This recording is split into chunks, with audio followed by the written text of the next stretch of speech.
అందరికీ నమస్కారం. నేను మీ మురళిని. నూతన ప్రసాద్ ఏ సినిమాలోనో ఒక డైలాగ్ చెప్తూ ఉంటాడు. సినిమా పేరు నాకు గుర్తులేదు. భారతదేశం చాలా క్లిష్ట పరిస్థితుల్లో ఉంది అన్న డైలాగ్. అలాగే ఇప్పుడు వైసీపీ అంటే వైఎస్ఆర్సీపీ కాంగ్రెస్ పార్టీ కూడా అత్యంత క్లిష్టమైన పరిస్థితుల్లో ఉంది. ఎందుకు అనంటే మొన్నటి ఎన్నికల ఓటమి తర్వాత పార్టీ పూర్తిగా నైరాశ్యంలో పడిపోయింది. అంటే 2014లో ఓడిపోయింది, కానీ గౌరవప్రదమైన సీట్లతో బలమైన ప్రతిపక్షంగా నిలబడింది. అప్పుడే చంద్రబాబు నాయుడు గారిని ఆ శాసనసభ వేదికగా నిలదీయడం, ఎక్కడైనా ఎంక్వైరీ చేసుకో నేను ఫస్ట్ క్లాస్ స్టూడెంట్ని అని జగన్ గారు సవాల్ చేయడం, ఇట్లాంటివన్నీ కూడా అప్పుడు ప్రతిపక్షంలో ఉన్నప్పుడు జరిగాయి. అయితే ఈసారి మాత్రం దారుణంగా ఓడిపోయింది కదా, 11 సీట్లకు పరిమితం అయింది. కనీసం ప్రతిపక్ష హోదా కూడా రాలేదు. పార్టీలో పూర్తిగా నిస్తేజం. కొన్ని వర్గాలు అయితే వైఎస్ఆర్సీపీ కాంగ్రెస్ పార్టీకి పూర్తిగా వ్యతిరేకమైపోయాయి. ఇప్పుడున్న పరిస్థితుల్లో వైఎస్ఆర్ కాంగ్రెస్ పార్టీ బలపడాలి అంటే ఇప్పుడున్న ఏకైక అస్త్రం ఏంటో తెలుసా? స్థానిక ఎన్నికలు. అందుకే జగన్మోహన్ రెడ్డి గారి మొన్న ప్రెస్ మీట్లో ప్రత్యేకంగా ఒక మాట అన్నారు. స్థానిక సంస్థల ఎన్నికల్లో ఏకగ్రీవం అన్న మాట నాకు వినపడకూడదు, అలా వినపడకుండా చూడండి అని ఆదేశించారు నాయకులు. ఇక కూటమి ప్రభుత్వం సైతం తాము వైసీపీ ప్రభుత్వం మాదిరిగా వ్యవహరించమని, చాలా పారదర్శకంగా స్థానిక ఎన్నికలు జరుగుతాయని, అలాగే నిర్వహిస్తామని, అదే జరిగితే వైఎస్ఆర్ కాంగ్రెస్ పార్టీకి స్థానిక సంస్థల ఎన్నికలు అనేవి టర్నింగ్ పాయింట్గా నిలిచిపోతుందని ఇటువంటి మాటలన్నీ కూడా బయట వినబడుతున్నాయి. పారదర్శకంగా స్థానిక సంస్థల ఎన్నికలు నిర్వహిస్తామని కూటమి ప్రభుత్వం బాహటంగా చెప్తుంది. ఇదే కనుక జరిగితే వైఎస్ఆర్ కాంగ్రెస్ పార్టీకి స్థానిక సంస్థల ఎన్నికలు అనేవి చాలా టర్నింగ్ పాయింట్. ఎందుకంటే వైఎస్ఆర్ కాంగ్రెస్ హయాంలో 2021లో స్థానిక సంస్థల ఎన్నికలు జరిగాయి కదా. అంటే వైసీపీ ప్రభుత్వం 2019 సంవత్సరంలో గెలిచిన తర్వాత 2021లో స్థానిక సంస్థల ఎన్నికలు జరిగాయి. అయితే ఇక్కడ పంచాయతీ ఎన్నికల నిర్వహణకు సంబంధించిన వైసీపీ ఏకపక్షం చేసేసింది. అంటే ఎవ్వరు కూడా నామినేషన్ వేయకుండా, నామినేషన్ వేసిన వాళ్ళని భయపెట్టడం, లేదా వాళ్ళకి సంబంధించినటువంటి వారిపై దాడులు చేయడం, ఇట్లాంటివన్నీ చేసి వైసీపీ అయితే స్థానిక సంస్థల ఎన్నికలన్నింటినీ ఏకపక్షం చేసేసుకుంది, గెలుచుకుంది. అప్పట్లో పంచాయతీ ఎన్నికలు జరిగాయి, తర్వాత మున్సిపల్ ఎన్నికలు జరిగాయి. అధికార పార్టీగా ఉన్న వైఎస్ఆర్సీపీ కాంగ్రెస్ పార్టీ ఏకపక్షంగా వ్యవహరించిందన్న ఆరోపణలు కూడా అప్పుడులో వినిపించాయి. అందుకే టీడీపీ అధినేత చంద్రబాబు నాయుడు గారు ప్రాదేశిక ఎన్నికలను కూడా, అప్పుడు జరిగినటువంటి ఎన్నికలను కూడా బహిష్కరించారు. ఈ ఎన్నికల్లో మేము పోటీ చేయము, టీడీపీ పోటీ చేయదు అని బహిష్కరించారు. అప్పట్లో పంచాయతీ ఎన్నికలకు సంబంధించి టీడీపీ జనసేన సంయుక్తంగా 20% పైగా గెలుచుకున్నాయి. 80% వరకు వైసీపీ పంచాయతీలను కైవసం చేసుకుందనుకోండి. 100కు పైగా మున్సిపాలిటీలతో పాటు 12 కార్పొరేషన్లకు సంబంధించిన కూడా వైసీపీ పూర్తి ఆధిపత్యం ప్రదర్శించింది. అప్పట్లో వైసీపీ దూకుడుగా వ్యవహరించడమే కాదు, అధికార జులుం ప్రదర్శించిందన్న ఆరోపణలు కూడా బలంగా వినిపించాయి అప్పుడు ఆ రోజుల్లో. ఇక స్థానిక సంస్థల ఎన్నికలు అనేవి అధికార పార్టీకి అనుకూలంగా ఉంటాయి. ఎందుకు అనంటే అధికారంలో పార్టీ ఉంది కాబట్టి స్థానిక సంస్థల్లో ఎవరైనా ప్రెసిడెంట్ కానివ్వండి, కార్పొరేటర్లు కానివ్వండి, వాటెవర్ ఎవరైనా పదవులు కానీ వస్తే ప్రభుత్వంతో పని చేయించుకోవాలని అనుకుంటే, అంటే ప్రతిపక్షంలో ఉన్నటువంటి వాళ్ళు గెలిస్తే అధికార పక్షంతో పనులు చేయించుకోవడానికి కాస్త ఇబ్బందిగా మారుతుంది. అది సర్వసాధారణంగా ఎక్కడైనా జరిగేదే. కానీ 20% పైగా ప్రతిపక్షం గెలుచుకుంటే టర్నింగ్ పాయింట్ అయినట్టే అని అనుకోవాలి. కానీ వైసీపీ అధికారంలో లేదు కాబట్టి ఇప్పుడు ఎన్ని సీట్లు గెలుచుకుంటుంది? ఏకపక్షం మాత్రం కాకూడదు అని జగన్ గారు అయితే హుకుం జారీ చేశారు.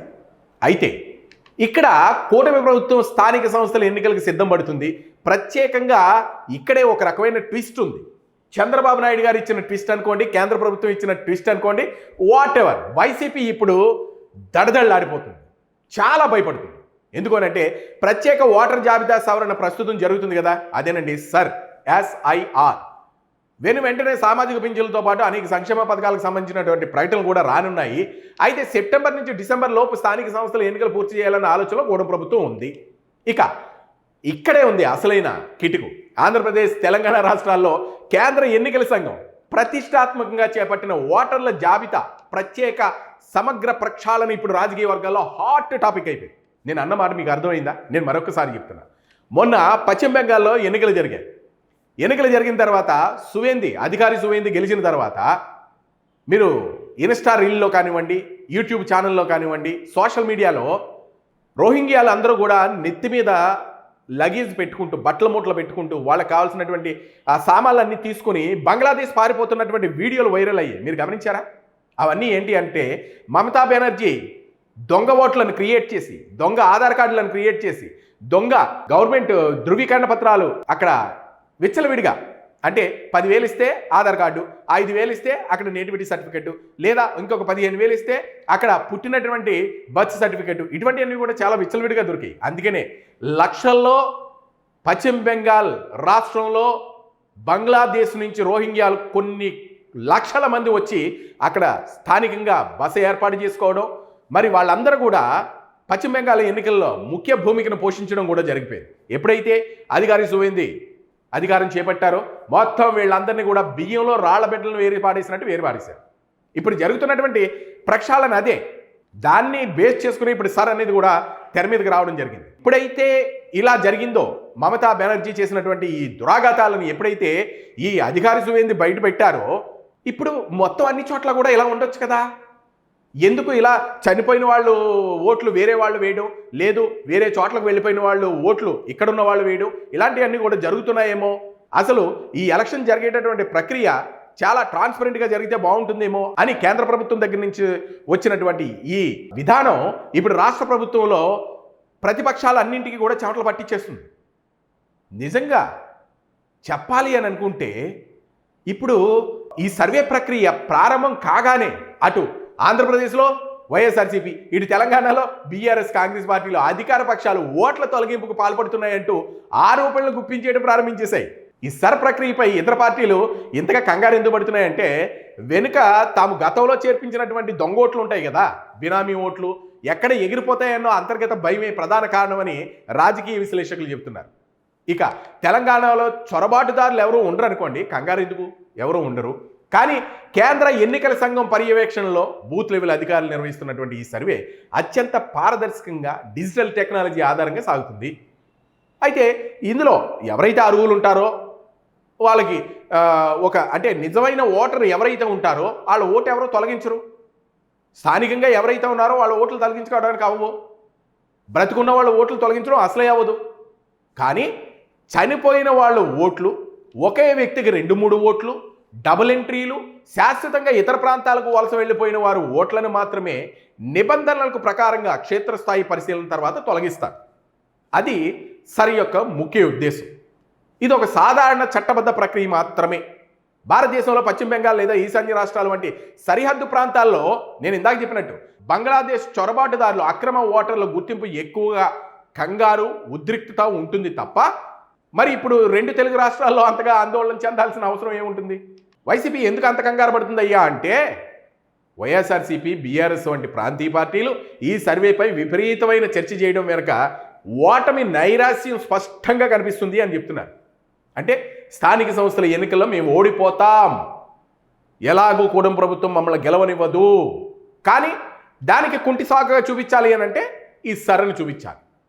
తమ ఏలుబడిలో అధికారంలో ఉన్నప్పుడు వ్యవస్థలను అడ్డం పెట్టేసుకుని వేలాది మందిని దొంగ ఓట్లలో చేర్పించేసి ఇప్పుడు ఈ డిజిటల్ స్క్రూట్నీలో దొరికిపోతామనే ఆందోళనలో వాళ్ళలో చాలా ఎక్కువగా కనపడుతుంది అనేది రాజకీయ విశ్లేషకుల మాట. ఇక సర్వే ప్రక్రియపై పౌరులు, పార్టీలు అప్రమత్తంగా ఉండి తమ ఓట్లను వెరిఫై చేసుకోండి. మరి మీ ఓటు లేకపోతే అడగండి, లేదు మీ ఓటును ఎవరైనా ఎక్కడైనా ఉంది అని అంటే దాన్ని ఇక్కడ మీ నేటివిటీని తెప్పించుకోండి.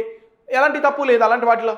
కానీ ఈ ప్రక్రియ ఏపీలో టీడీపీ లేదా తెలంగాణలో కాంగ్రెస్, బీజేపీలు జోక్యం చేసుకుని ఓట్లు తీసేస్తున్నారంటూ విపక్షాలు ఆరోపిస్తున్నాయి. మన వైఎస్ఆర్సీపీ వాళ్ళు మరి రాబోయే రోజుల్లో వాళ్ళు ఎదుర్కోబోయే రాజకీయ ఓటమికి ఇప్పుడే ముందస్తుగా సాకులు ఎత్తుకుంటున్నారనే పనిలో ఉన్నారన్న అభిప్రాయం కూడా ప్రజల్లో ఎక్కువగా వినబడుతుంది.